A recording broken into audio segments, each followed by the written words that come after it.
सीमा के पिताजी सब्जी बेचते थे। उनकी तबीयत अक्सर खराब रहा करती थी। इस कारण शाम के समय सीमा उनका काम संभाल लेती थी।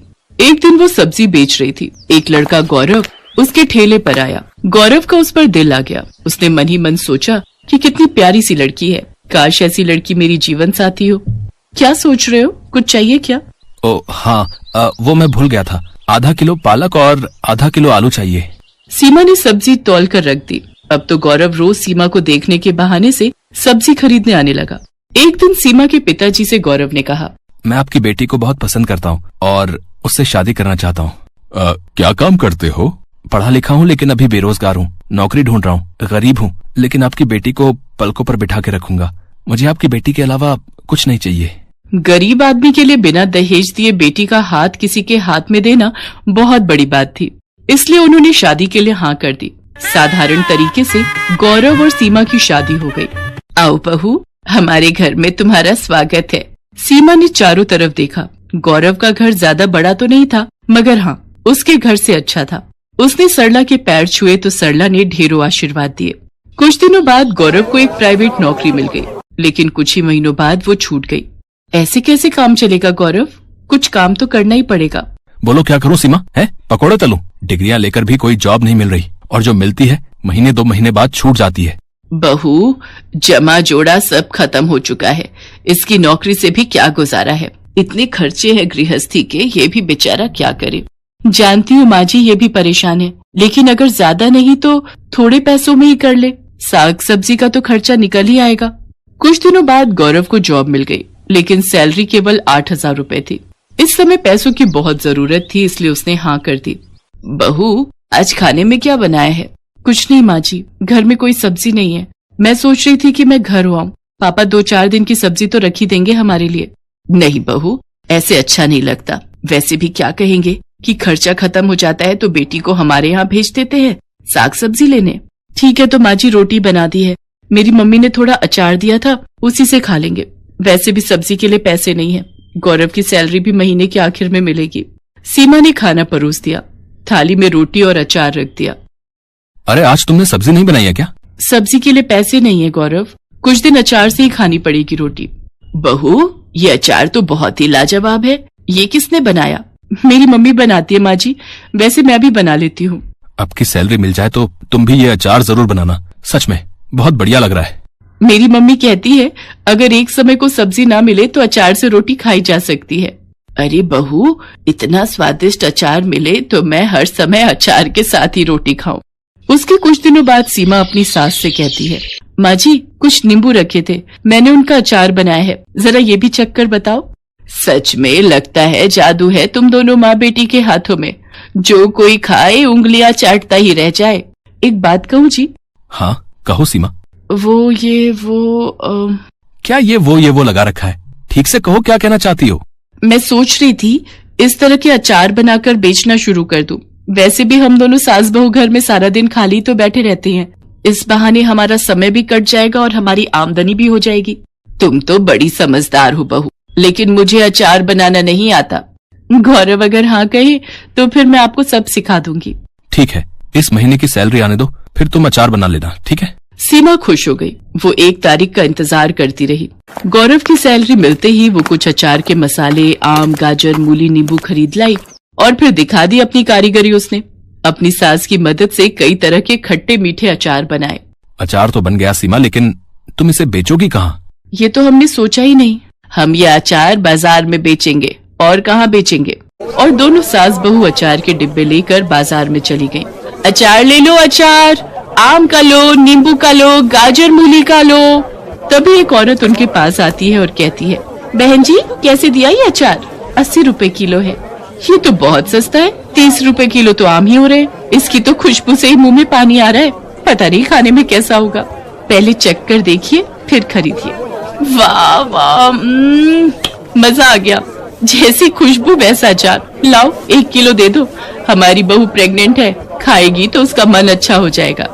उस दिन उनका सारा अचार बिक गया। सास बहू दोनों के चेहरे खुशी से खिल गए। वैसे ज्यादा फायदा नहीं हुआ था, क्योंकि अचार उन्होंने सस्ते में बेचा था, लेकिन एक उम्मीद की किरण नजर आई कि उनका काम चल निकलेगा। अगले दिन सीमा सरला से कहती है, माँ जी, आप सब्जियां काटिए, तब तक मैं मसाला बनाती हूँ। बहू, आज कुछ ज्यादा अचार बनाएंगे। और वो हर हफ्ते अचार बनाकर बेचने लगी और अब अचार ज्यादा बिकने लगा। सीमा ने सरला से कहा, माँ जी, मेरे मन में एक विचार आ रहा है। बाजार और दुकान पर हमारे ग्राहक बढ़ते जा रहे हैं, लेकिन हमारी कोई पहचान नहीं है। क्यों ना हम अपने अचार को कोई एक पहचान दे। वो कैसे? वो ऐसे, अब हम अपना अचार खुला नहीं बेचेंगे। अब हम उसको खुद तोलकर 1 पाव, आधा किलो और 1 किलो के डिब्बे में पैक करेंगे। इसका एक नाम होगा, सास बहू का अचार। हम इसे थोक की दुकानों तक पहुंचाएंगे। देखना, अगर ऐसा होगा तो हम सास बहू छा जाएंगी। लगता है मुझे भी नौकरी छोड़कर सास बहू की अचार फैक्ट्री में काम करना पड़ेगा। ये विचार भी बुरा नहीं है। पहले दुकान, उसके बाद फैक्ट्री। वाह, हम लोग बहुत अमीर हो जाएंगे, है ना माँ जी?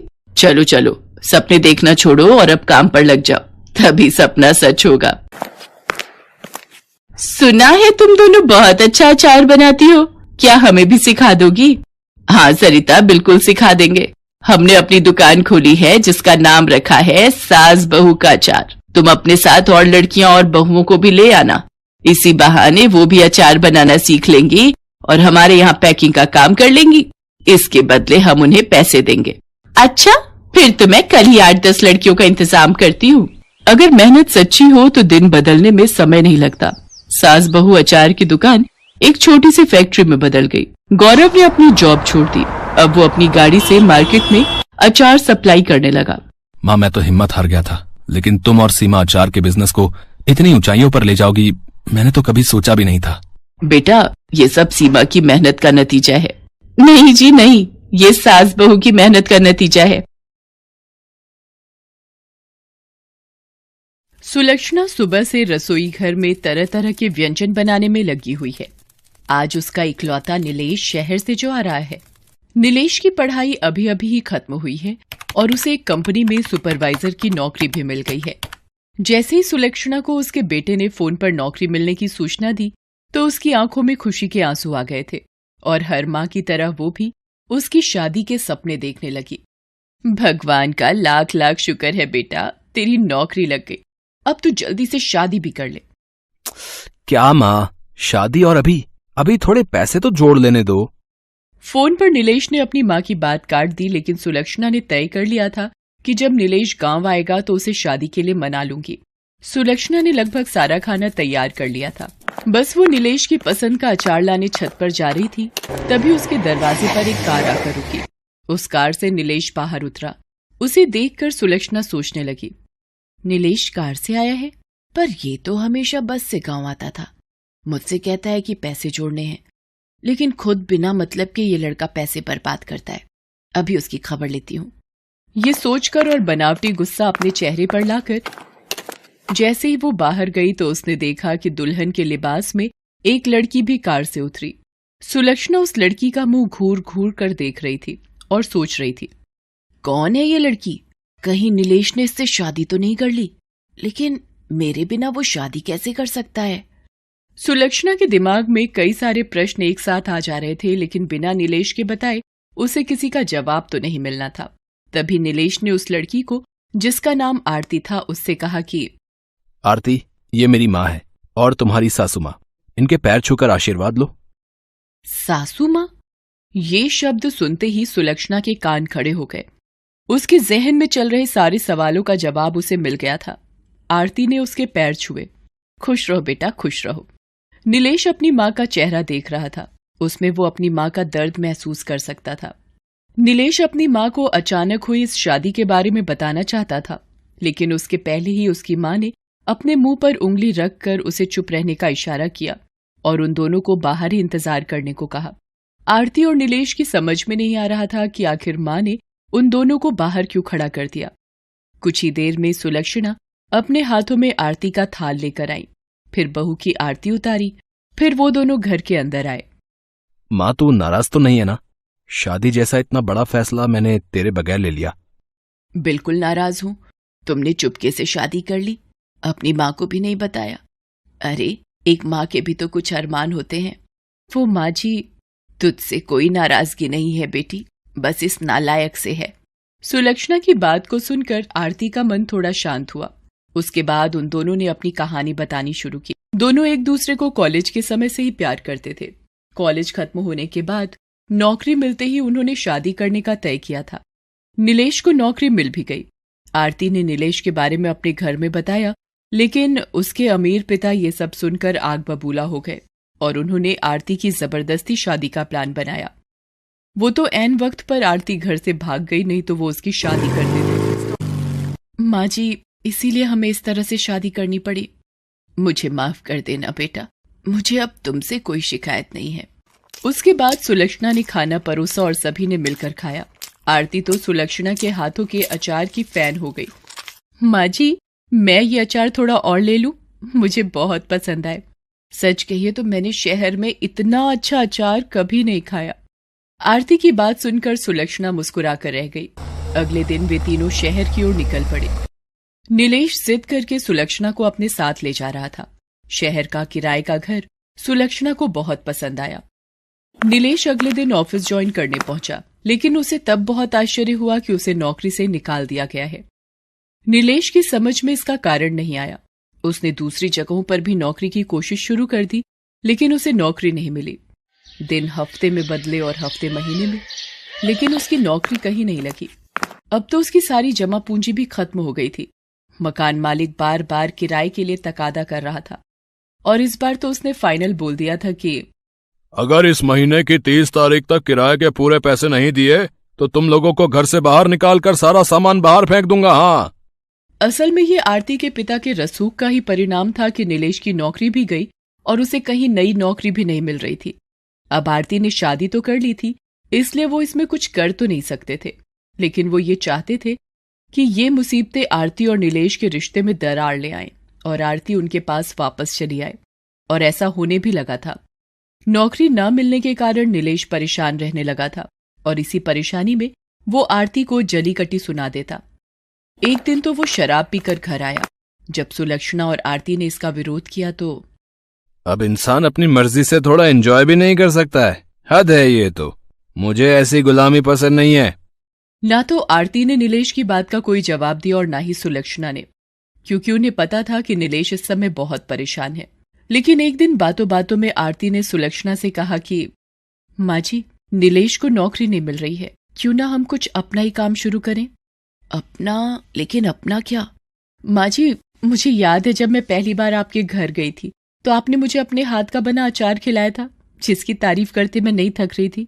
क्यों ना हम वो काम शुरू करें। अगले दिन उन दोनों ने ये आइडिया नीलेश को भी दिया, लेकिन नीलेश ने उसमें कोई इंटरेस्ट नहीं दिखाया। आरती की माँ के पास बहुत पुरानी पायल पड़ी थी। उसने वो पायल बेच दी और अचार के लिए जरूरी सामान खरीद लाई। अचार बनकर तैयार हो गया। फिर दोनों सास बहू उसे बेचने निकल पड़े। किस्मत ने ऐसा साथ दिया कि अचार हाथों हाथ बिक गया और इतने पैसे आ गए कि वो घर का किराया भी दे सकते थे और नए अचार भी बना सकते थे। नीलेश जो पहले इस काम में बिल्कुल भी इंटरेस्ट नहीं दिखा रहा था, अब उसे अपने व्यवहार और गलती पर अफसोस होने लगा।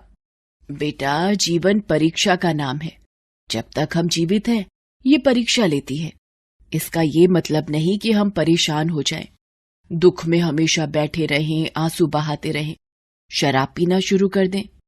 जब तुम बहुत छोटे थे तब तुम्हारे पिताजी का देहांत हो गया था। मुझ पर मुसीबतों का पहाड़ टूट पड़ा था, लेकिन मैं हारी नहीं, खूब लड़ी परिस्थितियों से। आरती इतने अमीर घर से आई है, फिर भी वो तो दे रही है ना तेरा साथ इस बुरे वक्त में। हम सभी को परिस्थितियों से लड़ना होगा, तभी हमारी जीत होगी।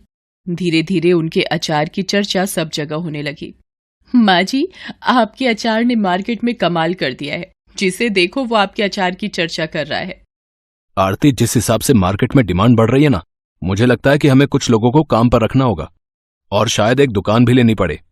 उन्होंने दुकान भी किराए पर ली और कुछ लोगों को किराए पर भी रखा। सफलता का ये सिलसिला चलता ही रहा। 1 साल के भीतर उन्होंने अचार बनाने की एक फैक्ट्री भी शुरू कर दी। अब उसकी फैक्ट्री में अचार बनने लगे। उन्होंने अपने अचार के ब्रांड का नाम रखा अचार वाली। ये सब कुछ एक सपने की तरह लग रहा है ना नीलेश? अगर माँ नहीं होती तो ये सब कैसे संभव हो पाता? माँ ने कुछ नहीं किया। ये सब तुम लोगों की मेहनत और ईश्वर की कृपा का परिणाम है। आज अचार वाली और उनके अचार की चर्चा देश से लेकर विदेश में है। सुलक्षणा के हुनर ने तो उसके परिवार की किस्मत को तो बदला ही, उसकी फैक्ट्री से जुड़े हजारों परिवार का भाग्य भी बदला।